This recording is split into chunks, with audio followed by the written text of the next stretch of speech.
way too much drink after that Seahawks loss. Oh, what time is it? Noon. Oh, jeez. Okay, well, I can still catch the Steelers-Patriots game.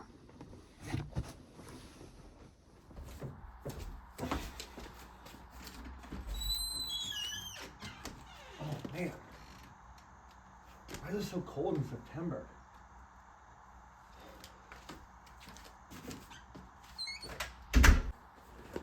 All right. It's October? What's up, everybody? Welcome back to the Steelburgh. And the Steelers win 23-9 against the Cleveland Browns in probably the most complete game I've seen the Steelers play in a long time. Even last week against the Vikings, which I guess was 2 weeks ago because of the bye. You know, I was sleeping that whole time. I just lost track of time. But even in that game, you saw the Steelers kind of falter at the end. The Vikings came back, made it a game. They had a last-second drive. Thankfully, and obviously it did not work out. The Steelers ended up getting the win in that one still. But this game, I mean, it was really foot on the throat the whole game. A little bit of a slow start. It went up to 9-0, 3 field goals. Boswell, consistent as always. His only 2 misses on the season have been a block kick and one where the turf monster got him, which is something I'll discuss later because I am pretty upset about how that went down. But regardless, Steelers got the win. Boswell doing Boswell things. And Rodgers having a 2-touchdown game for the Steelers. Just a great game all the way around, 23-9. My heart rate stayed nice and low. No heart attacks today. And you know what? Liquor cabinet was untouched. So that's a good thing too. Just getting right into the stats. Aaron Rodgers, 21 of 30 for 235 yards, 2 touchdowns, over 200 yards passing.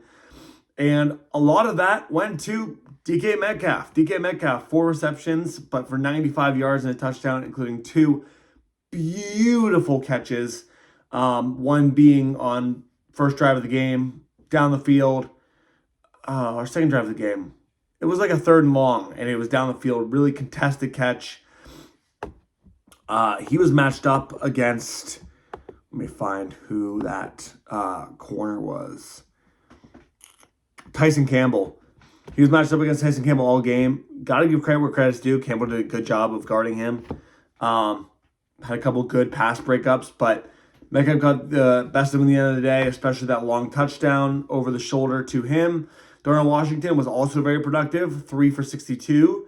Jonnu Smith, 3 for 18. Kenneth Gainwell had 6 receptions out of the backfield. Oh, wow. 6 for 14.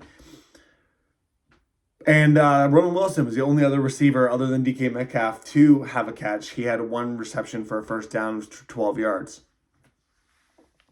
So there are some obvious issues here, right? First of all, wide receivers, non-existent other than DK Metcalf with Calvin Austin out. DK Metcalf getting the only share. And only 5 receptions from wide receivers this game. 4 for Metcalf, 1 for Roman Wilson. You didn't see anything from Ben Skoranek today. You didn't see anything from Scotty Miller today. You barely saw anything from Roman Wilson. It was 1 fourth quarter pass. A lot of it went through the tight ends, which I don't hate. Connor Hayward had a beautiful touchdown grab. As I said, Darnell Washington, Jonnu Smith had nice grabs. Pat Freiermuth got his first catch of the game and first catch in seems like forever today. So we're clearly trying to get the tight ends involved, and that's what was working against Cleveland's defense. But not having more than 1 wide receiver is not a good method. And we do have more than 1 serviceable receiver. Roman Wilson proved he can make a catch. We know Scotty Miller. He played with Tampa Bay against Aaron Rodgers in the past. He's been on a number of different teams. Let's actually, real quick, let's see what other teams. If I can type Scotty Miller, past teams. Scotty Miller, Tampa Bay, Falcons, and Steelers. Okay, so only 2 other teams. But he's had a good NFL career since 2019. We know he can make plays. We're just not getting him the ball. And I don't know if he's not getting separation. I don't know if Ben Skoronek's had a catch since week 1 when Aaron Rodgers threw the touchdown pass to them. I don't know if he's had a catch since then. So we just did not get our wide receivers involved in this game, which we didn't need to, but it's a little concerning. Aaron Rodgers only tried to throw the ball 30 times. So actually looking at it, it's pretty even. Let's see, how many rushing attempts do we have here? 11 for Warren plus 6 from Gainwell is 17. 17 plus 6 from Caleb Johnson is 23. Jonnu Smith ran 1, 24. So 24 rushing attempts and 30 passes. So actually pretty even if you don't count the 3 kneel downs from Mason Rudolph for the 1-yard rush from Aaron Rodgers. Pretty even on the split there. I'd still like to see us air the ball out a little more. Especially when the Browns D-line is what they're strongest at. Putting the ball downfield, getting DK Metcalf the ball more. I think he had like 10 targets though for 4 receptions. So they were trying. He just didn't get. They was well covered. But that's why we got to spread the ball out to different receivers. That's where we'll have success. But otherwise, I think we played a good game. We put up 23 points against a really good Browns defense. And that's another thing. We can't discredit the Browns defense. Their 1-5 record does not show where their strong suit is at. I mean, they held the Green Bay Packers to 10 points. The Packers obviously have not done amazing the rest of the season, but they're still going to be a playoff team. They're a solid team. And looking back at some of the other games the Browns played, maybe not actually a good idea because they allowed a lot of points to to other teams. 34 to the Lions, 41 to the Ravens, 17 to the Bengals. I mean, they held the Bengals to 17 points, 21 to the Vikings. Okay. Still, though, we put up 23 points against the Browns, and for the Steelers' offense in the past couple of years, it's impressive. I kind of put my foot in my mouth on that part there. Another credit to our offense against the Browns' defense is how little Myles Garrett was a factor in this game. He only had, 2 assisted tackles? Yeah, 2 assisted tackles, 1 pressure, no sacks, no forced fumbles, no passes defect, no passes batted down. He was a non-factor in this game, which I think is absolutely huge because he could be a game wrecker. One person who was a factor in this game was Alex Wright. Alex Wright, 91, he was lined up opposite of Garrett on the Browns defensive line. And especially in the beginning of this game where we were getting stuff down in field goal range, having to settle for a lot of field goals rather than touchdowns, he was a game wrecker against our run game. He had, it doesn't say on this stat sheet, but he had probably 2 or 3 TFLs on our run game. It felt like he was always in the backfield, always pressuring Rodgers in some way, shape, or form. Rodgers didn't have a sack in this game, but he was probably the closest of anybody. Another person who had a good game, who I heard a lot about, is Devin Bush. He had 7 solo tackles. Wow. Did he lead the team? Yeah, he led the Browns solo tackles. Devin Bush, former Steeler, 7 solo tackles, 2 assists, probably a couple TFLs in there. He did pretty well. But still, we were still able to rush the ball over 100 yards, or close to it. Jaylen Warren was 11 for 52. He was a beast. I can't believe he didn't get the ball more. He's running like almost 5 yards a carry. He should absolutely be getting more tries with the ball. He is the backbone of our offense, and we need to center that offense around him. Kenneth Gainwell, 6 for 22. Caleb Johnson, 6 for 15. So not great out of those guys. Kenneth Gainwell didn't have a great game compared to his Vikings game. Caleb Johnson, 6 for 15, continues to struggle a little bit. He had 1 run for 10 yards, and that was most of the output.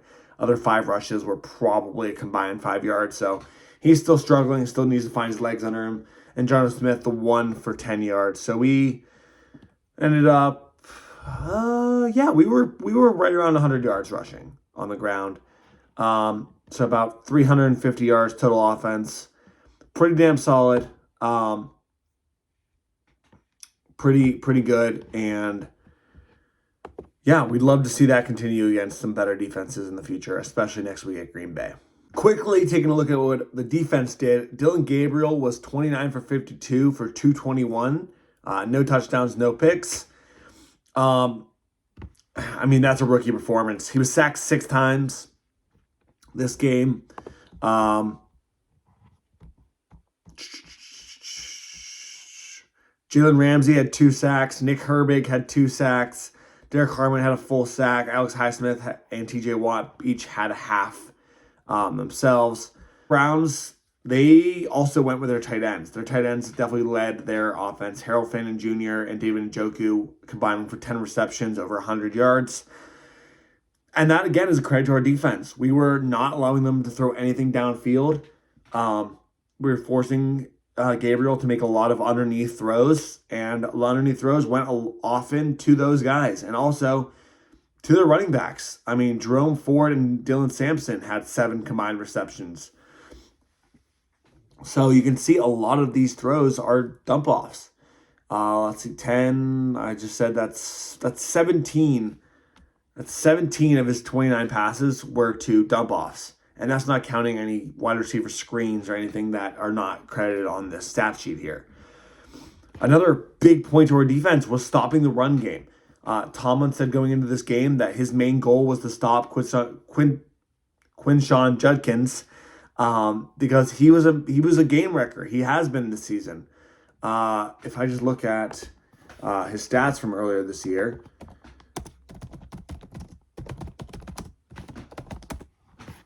look at his stats this year. 61 yards in his first game, no touchdowns, but 3 receptions, 94 yards against the Packers, a touchdown and 1 catch, 82 yards against the Lions, 1 touchdown, 4 catch, 110 yards against the Vikings, 0 touchdowns, 1 catch. And then against the Steelers, only 36 yards rushing. So by far his least rushing his least rushing game, and the Browns were down so much that they couldn't go to him very often. There was only 17 rushing attempts by the Browns all game, and we forced Dylan Gabriel to throw 52 times. That is huge. That is how we win games like this. We forced the rookie quarterback to throw it 52 times, and he's only completing half of those receptions. Fantastic game planning by Pittsburgh. Really great execution on the defense, and all around, really, really solid game. Now, I don't do this very often, but I do want to touch on special teams because it did play a pretty big role. I mean, obviously, the Steelers were up 9-0 early because of that. After that, Boswell was not called on again until late in the fourth quarter with that missed field goal. But Steelers put up 2 touchdowns. But the 9 points early were big in solidifying that 2-score lead, especially when we couldn't quite get in the end zone before our offense started to heat up a little bit. So speaking of Chris Boswell, 3 for 4. He had a long of 50, a couple in the 40s, which is not easy at Heinz Field. No, it's Acrisure. I will always call it Heinz Field. It's not easy. It's not easy to kick there, and he was making them look easy. And one that kind of snuck in on the right side, but the rest were right down the middle. I mean, he's money. But then we got to talk about this field situation, man. Like, when they were talking about why the field was in shambles, they're like, oh, yeah, I was expecting them to say, oh, it was high school football championships or Pitt had played. But then I remember, no, it's still early in the season for high school football. Pitt played at Florida State this weekend. So why the hell is the stadium such in bad condition? The Steelers haven't played there in 2 weeks, 3 weeks because of the bye and the Vikings game. And who they play before that? No, they haven't been home since the Seahawks game. So they played at New England. They played at New England. So they played in Ireland, and they played at New England, and they played at They haven't played there since week 2. And I guess Pitt's been playing there a couple times. But really? You can't, maintenance the field before the NFL game that's going to be playing there that hasn't been played there in 4 weeks? Come on. Thank God that Boswell did not get hurt on that play. I saw him slip there. I thought he was going to turn his ankle. I thought something was going wrong there. Luckily, he got up. He just seemed frustrated, if anything, which I can't blame him. But, like, the way his plant foot slipped and the way he just, like, took a chunk out of the ground, like, come on, Pittsburgh. Like, maintain your field. We're supposed to have one of the nicest stadiums in the league. We were one of the first to do the real grass. Come on, man. Like, all these teams clamoring for real grass because of how good ours looks. Like, just do better. Boswell, 3 for 4 today. Should easily have been 4 for 4. I mean, we know he can hit it. His 2 missed field goals on the year have not, like, been a record of how he's kicked this year. Like I said, it was a block and a slip. Neither one of those are his fault. It happens. Touching quickly, because this is going to be a long video already. I have a lot to talk about since I've been a little bit missing. Keyshawn Williams has looked electric. His first punt return, he should have had a 60-plus yard return. It was called back on a pretty ticky-tacky blindside block. But I can see the special teams, Danny Smith, Mike Tomlin, fired up about Keyshawn Williams. He's going to be so electric. Anyway, overall, great game. I did not have a lot of critiques. The thing about the field is the most. We have a short week this week. Cincinnati on Thursday Night Football. Huge chance for us to go to 5-1, stranglehold in the division. Right now, we are solidly in first place, and we need to keep extending that lead before guys like Joe Burrow and Joe Flacco come back. If Joe Burrow even comes back, not Joe Flacco, Joe Burrow, Lamar Jackson comes back. If even Joe Burrow ends up coming back this season. But on a Thursday night, I'm really, really happy with this played. I thought this could be a trap game. I really hope Thursday night isn't. But yeah, I'm sorry about the wait. I will be back full time. Hopefully now. I've been really, really busy, but that's not an excuse. I mean, I missed the last 3 weeks or whatever for you guys. So I'd like to try and get back on a regular basis for you. But that's all I have for you today. Have a good morning, evening, afternoon, night, everybody. Goodbye again from the Steelburgh.